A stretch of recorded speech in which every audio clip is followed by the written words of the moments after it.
ఆంధ్రప్రదేశ్లో రహదారులపై ఉన్న అనుమతి లేని విగ్రహాలన్నింటినీ తొలగించాలని ప్రభుత్వం నిర్ణయం తీసుకుంది. ఈ మేరకు కలెక్టర్లకు ఆదేశాలు జారీ చేసింది. రోడ్ల మధ్యలో విగ్రహాలు పెట్టడం వల్ల ట్రాఫిక్ సమస్యలు పెరిగిపోయాయి, ప్రమాదాలు జరుగుతున్నాయని వీటిని తీసేయాలని స్పష్టం చేసింది. ఇలాంటి విగ్రహాలు ఎక్కువగా వైఎస్ఆర్వి ఉంటాయి, అలాగే ఎన్టీఆర్తో పాటు ఇతర నేతలు కూడా ఉంటాయి. మరి అన్నీ తీసేయడం సాధ్యమేనా?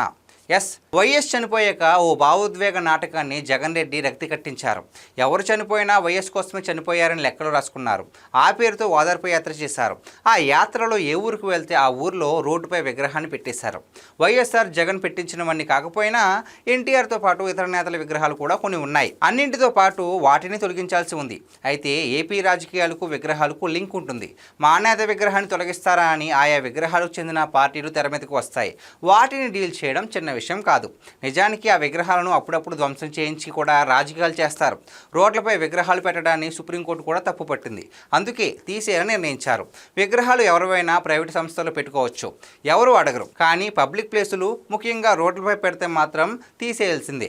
ఇది రాజకీయ సమస్య అవుతుంది. ప్రభుత్వం వాళ్ళ లీడర్ వీళ్ళ లీడర్ అన్న ఆలోచన పెట్టుకోకుండా అన్నింటినీ తొలగించాలి.